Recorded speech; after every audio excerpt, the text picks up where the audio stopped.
In z veseljem zdaj vabim Andrejo Borovšak, ki bo predstavila več informacij o apiterapiji v Sloveniji. Prihaja iz Slovenske čebelarske zveze, ima doktorat v živilski tehnologiji in predava o dobrih praksah v čebelarstvu, o kakovosti in varnosti čebeljih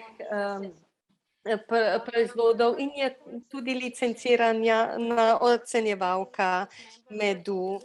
Je članica Mednarodne komisije za med, je kmetijska svetovalka in dela na aplikativnih raziskavah v čebelarjenju, aktivno sodeluje na mednarodnih konferencah in simpozijih, dela na biokemičnih analizah medu in je avtorica in soavtorica številnih člankov. Tako da zdaj dajem besedo Andreji in njenemu prispevku o apiterapiji v Sloveniji.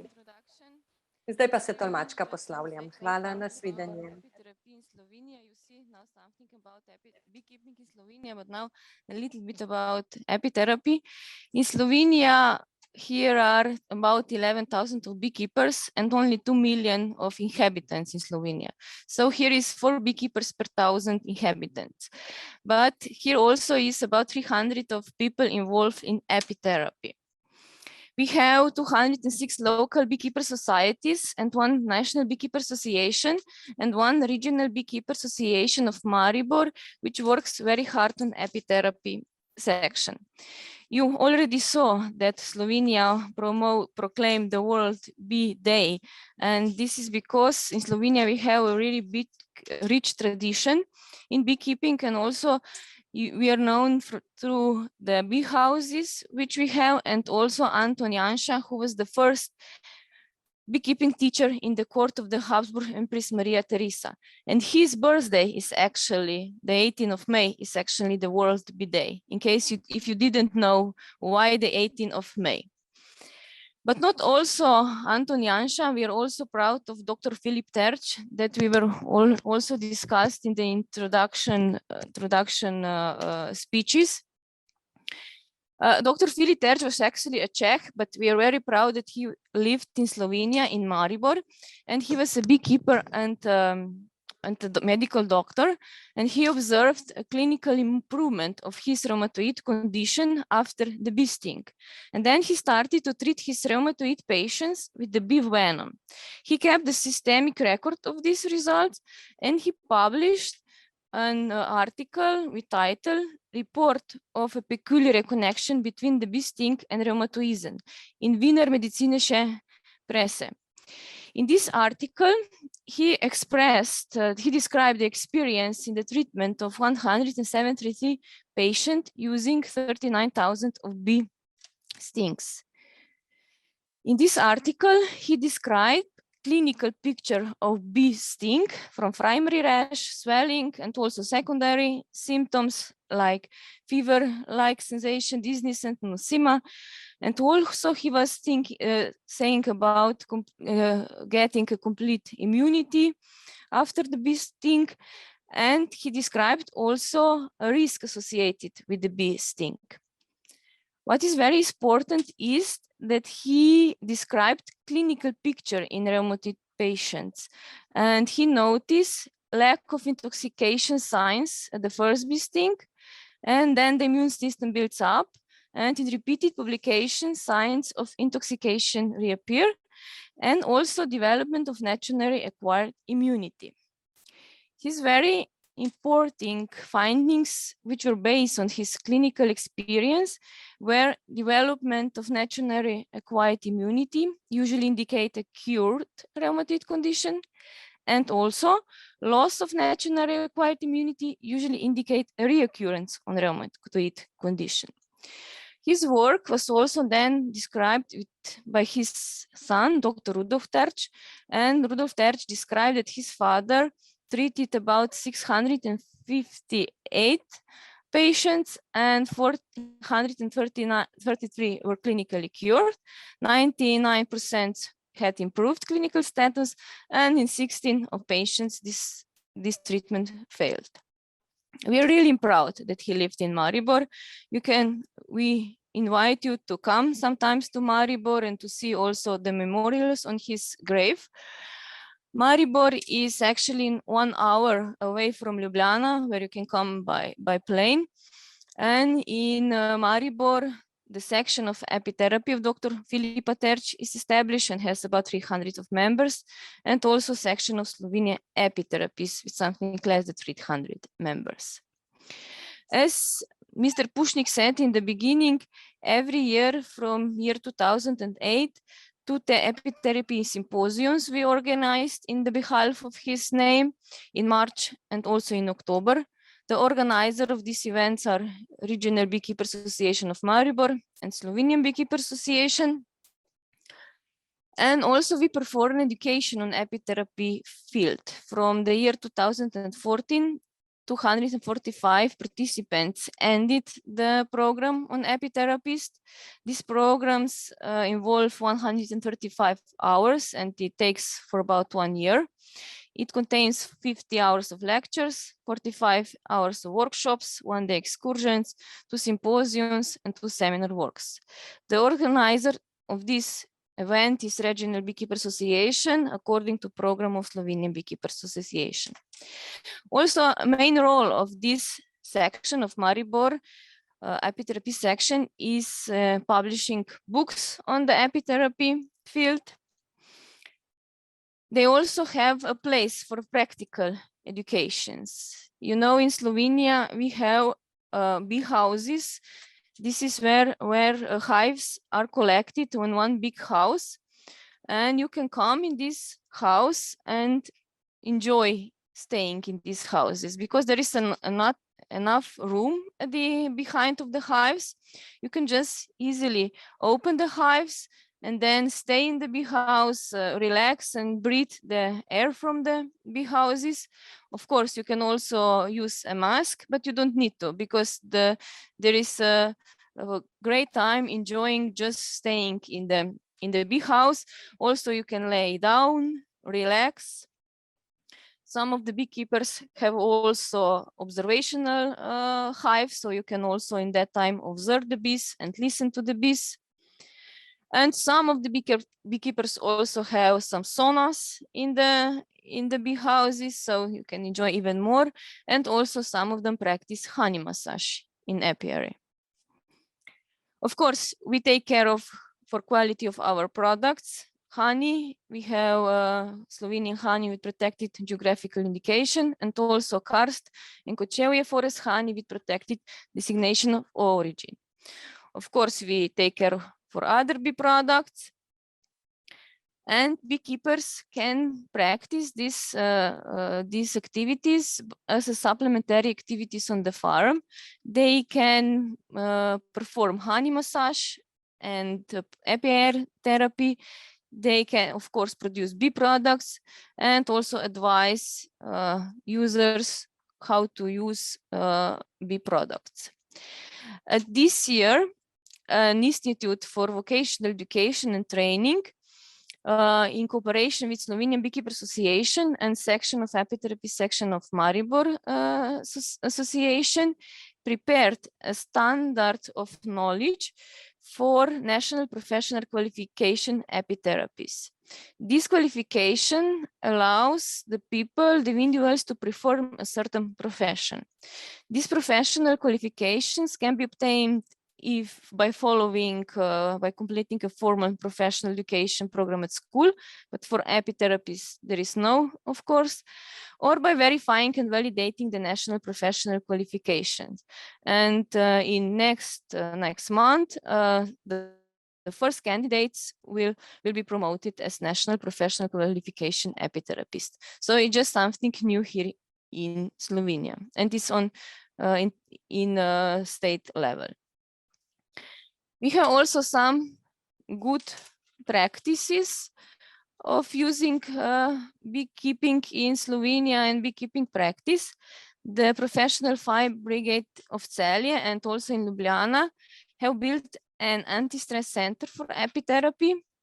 This means that this is an apiary where firefighters work and in their spare time use the apiary to reduce their stress, which is present in hard work, in serious accidents in which they help. So it's kind of something new in the last few years here in Slovenia.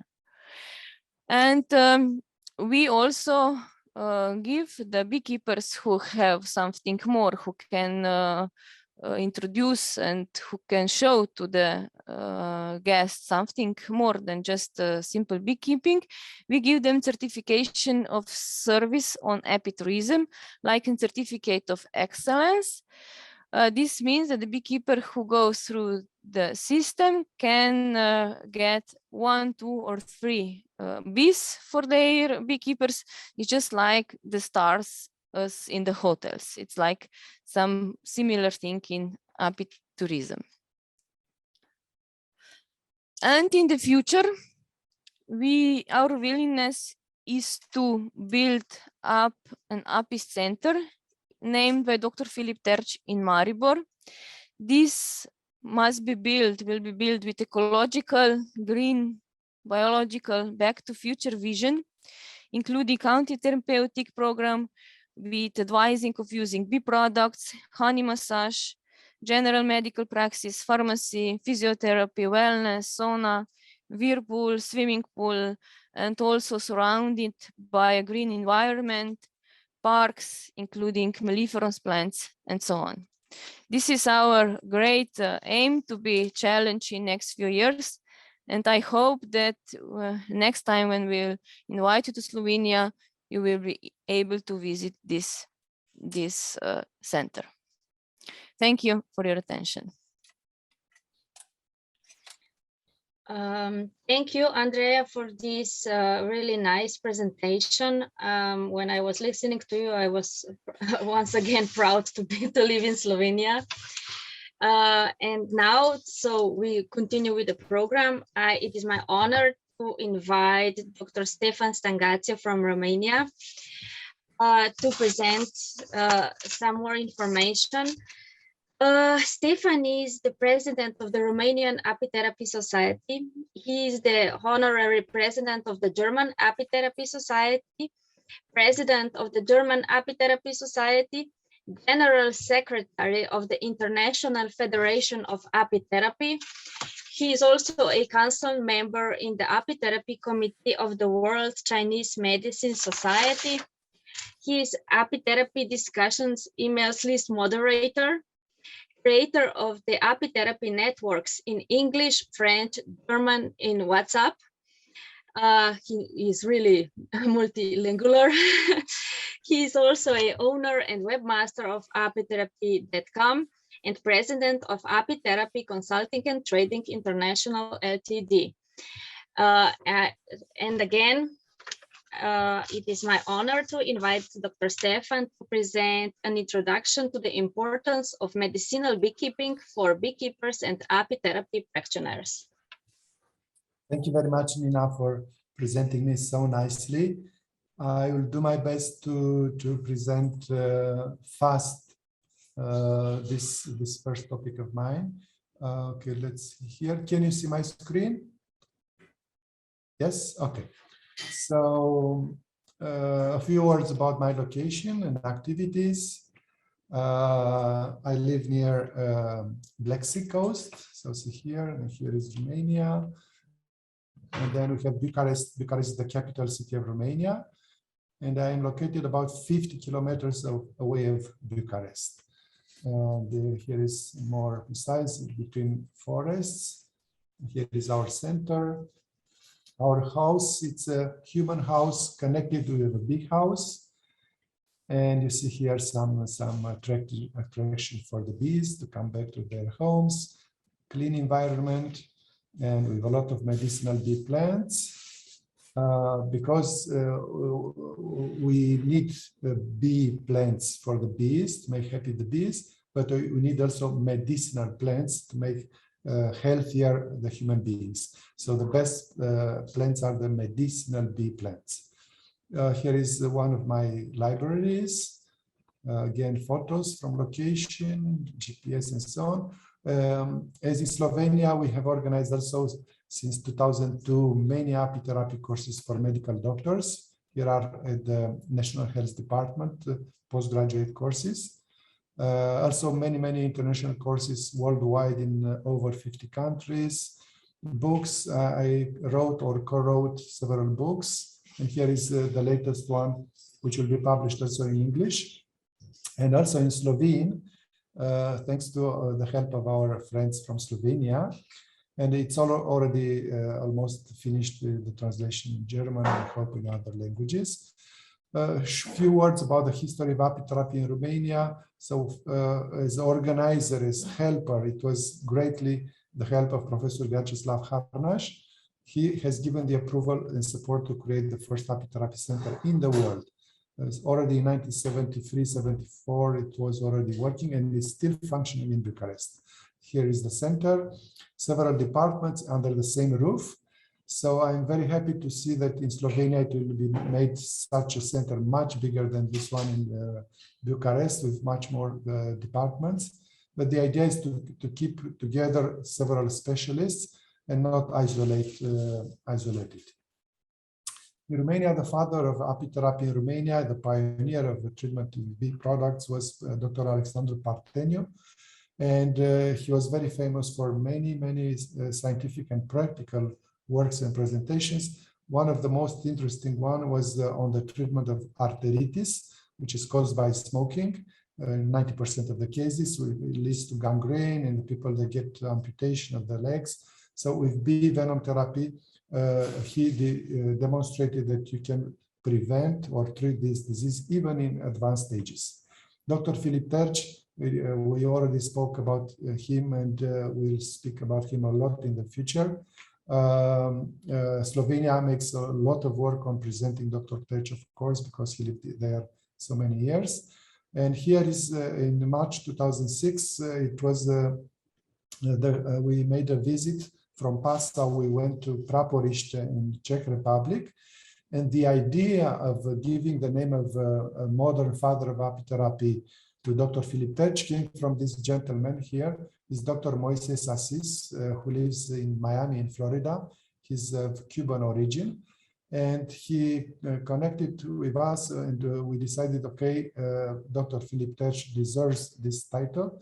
He was the first one very active in the field of apitherapy, the modern apitherapy. And then the man who helped a lot in finding about Dr. Filip Terci was this gentleman, Mr. Hans Hladik, Johann Hladik from Vienna.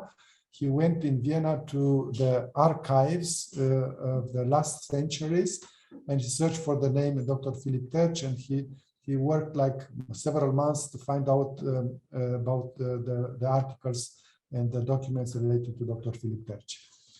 So apitherapy is the use of all beehive products to prevent, recover, or heal about a living being, not only man, so we think to man, to animals, but also on plants. We can use apitherapy for plants. For example, a tree which is wounded, we can put propolis quickly, and then we can heal the tree faster. Okay, and here we have the medicinal plants, the preparations which are done in laboratories, and then we can use to treat many different diseases. Okay, the start is the bee, of course. The bees can live because of the bee plants, and the bee, it's like if you want, it's like a flying pharmacy, because it has inside, it's like a laboratory, biological laboratory, which produces or collects so many wonderful products. So how many raw bee products can beekeepers offer to apitherapy? So at least 10 raw, natural, organic, non-heating beehive products are good for apitherapy, and you have the main of them: honey, honeydew honey, propolis, beeswax, beehive air, apilar, millet, drone larvae, royal jelly, bee bread, and bee pollen and bee venom. And they offer hundreds, thousands of different components useful for health. Here are some of them. And what is medicinal beekeeping really is a form of beekeeping that ensures not only that the bee products are very clean, but also they are very rich in specific healing substances. Because if I want to treat a certain disease like rhinitis here, like hay fever, I need special substances. If I want to treat other disease like bone related, I need other substances. So the point is here to get special bee products for special diseases. And the idea of medicinal beekeeping came before 2010. First such event dedicated to medicinal beekeeping was in Malaysia in August 2010. And we have been co-organizer of that event. Some guidelines of principles and rules of medicinal beekeeping. So first of all, what should be the beehives, the form of beehive, and the best type of apiary for medicinal purposes. And here there are many, many rules about what kind of beehive, what kind of tools, what kind of apiary system. The most important part is that the bee products at the end, they are very, very clean. And again, they are very rich in active components. So best beekeepers, of course, like we saw in the previous presentations, must be the beekeepers that are well trained in apitherapy too. Best processors and transformers of the bee products. We have in Romania two such persons, two ladies. Here you see this image, which are known for processing and transforming the bee products and respecting the quality. And one of the conditions is to locate your apiary in a clean ecological area, at least 30 kilometers away from any polluting source, ideally. So it's like here, as an example, I moved out of the cities of Bucharest over 10 years ago, and I choose the very small village, which is far away of Bucharest, of Ploiești, and of Târgoviște, so it's more than 30 kilometers away. So, because if you live near a polluted area, of course, the quality of the products will not be so good. So you need to find areas where the plants are wildly growing. Okay, then about materials of the bee products. A few examples here, like the tools used, the beehive tools and all kinds of tools used in beekeeping must be very, very clean. And systems like this one, because some beekeepers, when they work very fast, they put the hive, the comb, the frame on the soil directly, and thus the frame is maybe contaminated by microbes. So such things should be taken in accounting. And of course, not such kind of beehives with paint, with rust, and with no good quality. Okay. So the apiary must be clean as a pharmacy, really clean as a pharmacy. And the beekeeper himself should be also very, very clean when he works in the apiary and after that.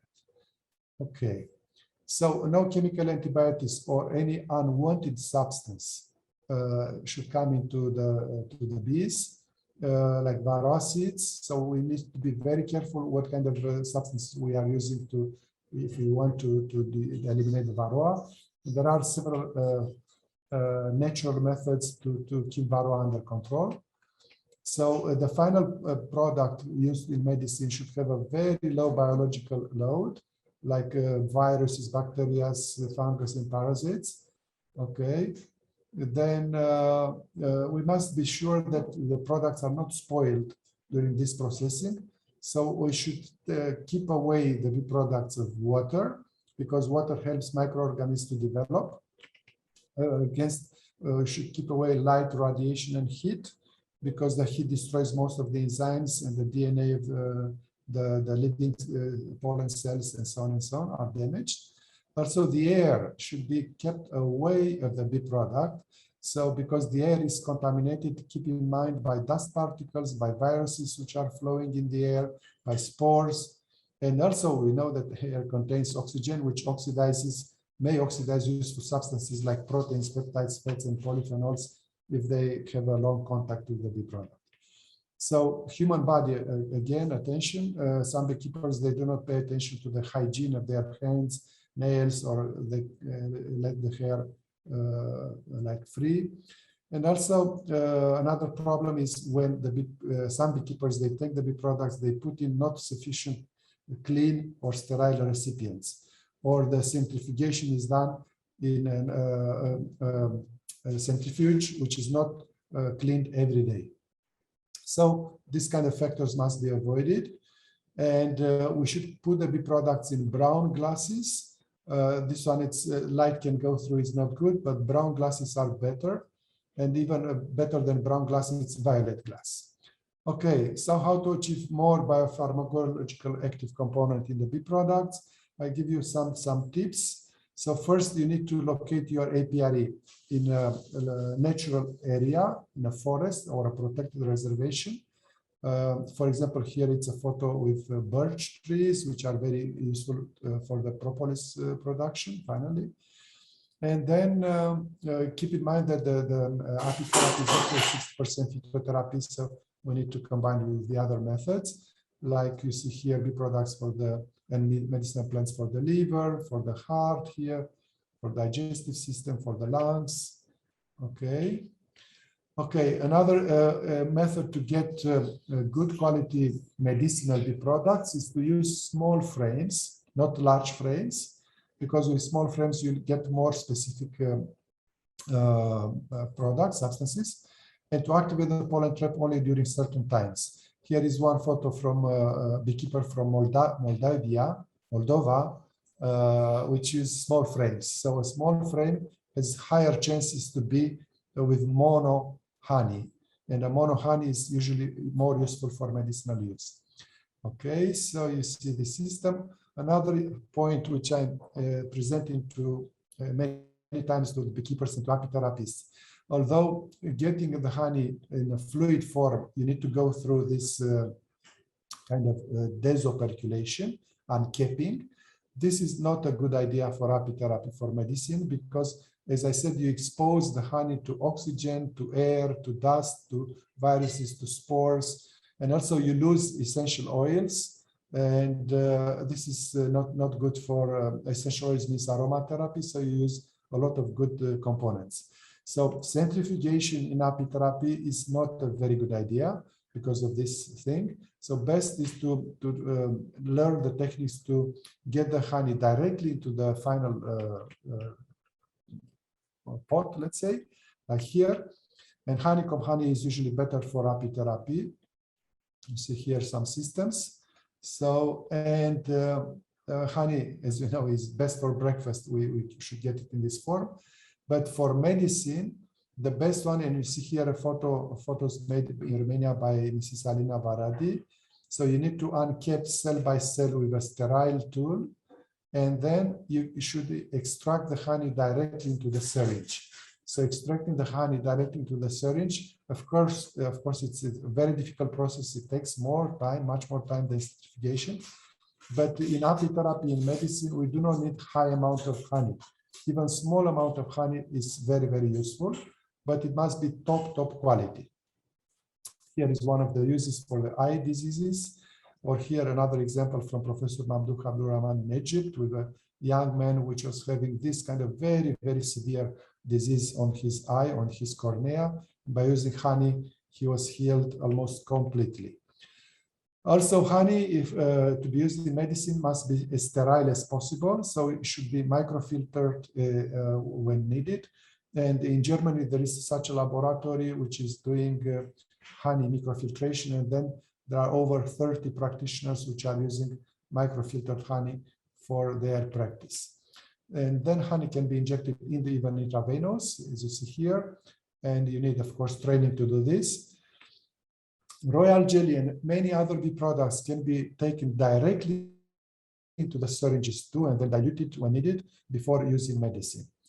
And another method to get more specific substances in the case of pollen, we need to separate the pollen according to their colors, because in a certain color, we have, of course, a certain botanical origin and more richness in certain active components. And one of the methods is like we can separate the pollen like a running sushi principle. Maybe you know in sushi restaurants, they use this kind of band which is going like this. So we can train people to separate the pollen according to this system too. Or in the case of dried pollen, if the pollen is dried in good conditions, in cold, +5 degrees Celsius, in darkness, And then this kind of industrial color separator is used also in cold rooms. Then we can separate also the fresh pollen. Okay, then you need an equipment to assess if what kind of botanical origin has really your pollen. And then best laboratory equipment, of course, is needed, and the transformation. And we need to have also products for which respects the anatomy and physiology of the beehives, like small beehives, medium beehives, for different kind of bees, wherever they are. We need to adapt the apiary to the local climate. Okay, and you see here in countries which has a lot of rain, you need this kind of roofs. But other countries like in Saudi Arabia, where it's a lot of dryness and a lot of heat, these kind of beehives are better than the wooden hives because they resist better to the solar insulations and infrared and so on. Okay, so also in Africa and many tropical countries, wild beekeeping, like wild kind of beekeeping is used, migratory beekeeping. So I go now here for the conclusions. Okay, so we can use all beehive products because we have these healing substances. Here, one example of use of bee products to heal even gangrene. But of course, here is a superficial degree of gangrene with honey, honeydew honey, and essential oils of thyme. Against infertility is also very useful to use the bee products, the Apitherapy. For parodontose, parodontitis, because propolis can glue very well to the teeth, and this can protect the teeth and also the gums. Again, as I said, in arteritis obliterans, we can use bee venom therapy together with the other products against diabetes, against obesity. So we see this kind of image. So using bee products helps to get a better body shape. And against multiple sclerosis, it's also, we get very, very encouraging results of Apitherapy against multiple sclerosis. So as a conclusion, we need best medicinal products, which are very clean and very rich in useful components. And we need medicinal beekeeping that can be practiced to help the biodiversity. And the best beekeepers are the ones who are health-oriented beekeepers, who are trained in Apitherapy too. And here is my last slide with a bibliography. I can send you by email many thousands of such studies on the bee products. And I'm thankful for the organizers of this event. Thank you very much, Nina. Okay, and I would like to thank you to Stefan. And I would like to invite Nina Ilic, also as a speaker. Today we are talking about also about the children, and to start speaking about the children, who is the best for this, of course, Nina, who is a preschool teacher, also a food technician and a beekeeper. She will talk about introduction to the world of children api education. She is also a founder of the Institute of Andreja and is author and professional head of the pedagogical program Api Kindergarten here in Slovenia, and also Terra Apis program. He offers a professional support to the municipality of Ljubljana in the international project BeePetNet, and he attends a lot of professional statistic seminars also here in Slovenia and in abroad. He has a great experience as a lecturer, and I hope this will be very interesting lecture now, sharing from her. Please, Nina. Thank you, Andreja. I'm a she. Did I say he? Yeah. Sorry. Never mind. You made me laugh. I like laughing. Okay, do you see my screen? Not yet. Okay, now we do. Okay, so let's go. Let's start with introduction of the whole thing. In the first place, of educational needs of children is certainly experience in pedagogical sense, aka experiential learning. The most important or most valuable for a child is the experience that he co-creates himself. And the B engages in experiential learning as an unobtrusive and free element of nature. Through the right pedagogical approach, the B teaches children about nature protection, coexistence, respect. It teaches about differences and similarities, about the most important values, about space and time. Experiential learning with the B means developing emotional abilities and creating intrinsic motivation for lifelong learning through a deep sense of interconnectedness of all living beings. At the Institute Andreja, we focus primarily on the needs of children. We were looking for a way to provide children with knowledge and experience in a playful, safe, and enjoyable way. When we want to teach children from an early age about the importance of nature, about pollination, bee products, biodiversity, and bees, they must first be taught the correct behavior in the vicinity of bees. So we decided to focus on recognizing behavior, raising awareness of personal responsibility, and caring for personal and shared safety. Empathy is needed to get closer to bees. To extent that we truly understand the importance of healthy coexistence with nature, it is necessary to recognize the differences between man and bee, and it is necessary to recognize the similarities between man and bee. Humans and bees have quite a few things in common. We value life. The highest value is the family. We have a purposeful division of the organization of space within our home. We know regular housework and division of tasks, etc. It is good that even the youngest children are aware of the human impact on the environment and on the possibility of deciding what that impact will be. We influence the environment by mowing the grass, by creating a plantation of melliferous plants. We influence the environment when we are respectful of all forms of life, including each other.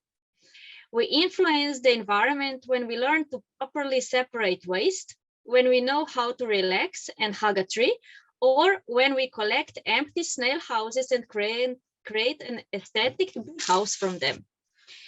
We also affect the environment when we accept the buzzing on the meadow and when we are happy with all the forms of life there. We encourage children to engage in mental activity and introduce them to active learning in a planned and systematic way. They participate in the search, discovery, design, acceptance, and the acquisition of knowledge, and thus develop abilities and personality traits. When planning educational work, we focus on the actual needs of children, both in terms of content and organization. There are many different opportunities for activities.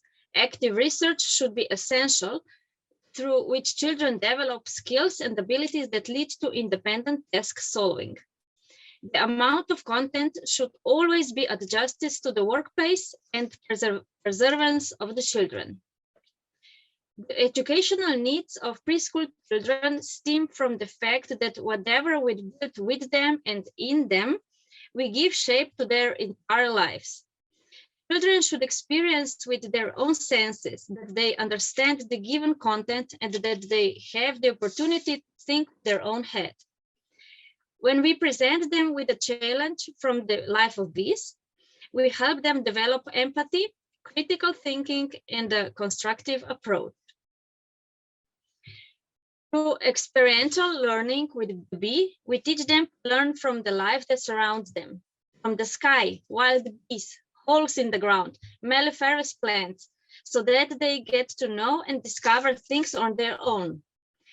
In a professionally thought out way, we create contact with reality for children while caring for their need for fairy tales and resolving internal psychological challenges through role-playing in the world of stories.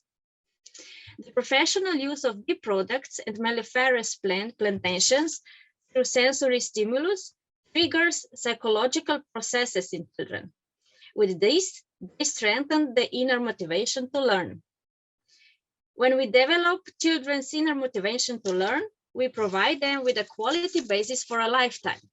A child who enjoys learning participates more easily in the years of inclusion in the educational system and, more importantly, progresses personally. By discovering various areas of interest, the child opens the way for personal and career growth and thus represents a healthy part of human society. Experiential learning with a bee through activities of direct but safe contact with these little creatures develops in children empathy, social competence, altruism, and a sense of connection with the environment and nature. All of the listed goods are important from a social as well as a personal point of view to meet the needs of a preschool child. In today's superficial digital pace of life, it is probably wise to emphasize how pedagogically sensible it is to help children develop a sense of connection with the environment and nature and each other. In the preschool period, the different areas of children's development are inextricably linked. We cannot separately develop them. So the care for the psychological and social part is all the more justified. We build mental health or emotional resilience in the earliest years of life. We understand the feeling of connection with the environment and nature from which psychological resilience arises as a positive and realistic attitude towards oneself and others, self-esteem, positive interaction with other children, and the ability to cope with stress and everyday challenges. This sense of connection is the one with which we strengthen the mental health of preschool children for the future, thus preventing the occurrence of many problems and disorders.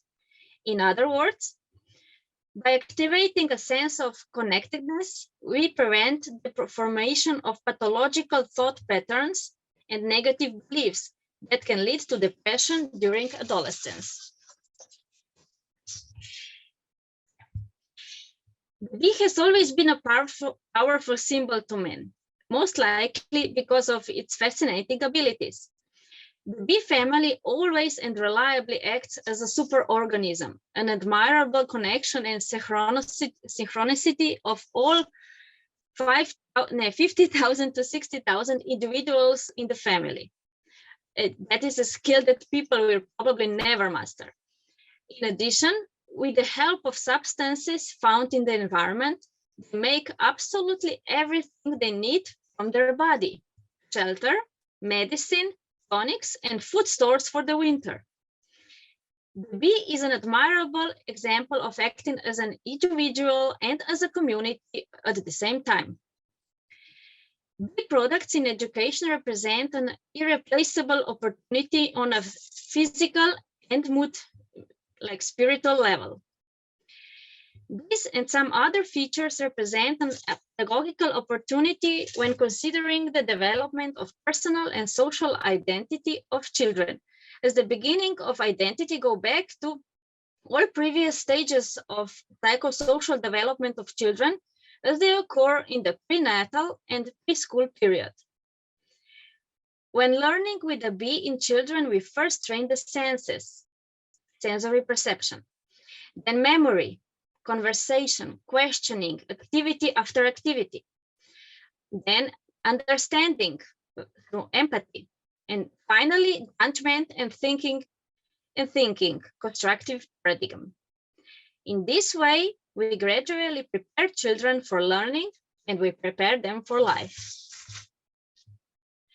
And now some photos, best photos from team members. It was really hard for me to find and pick which photos are the best, since all activities we do, we document with pictures and short movies, like the one you saw in the beginning of the this conference where children were representing what we do in Api Kindergarten.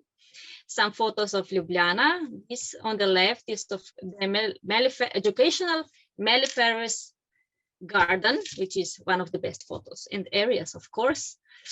I must love the dragon. Slovenia is really beautiful, like you already had the opportunity to see. We have everything. We have sea, we have mountains, we have lakes, we have rivers, we have bees. Thank you.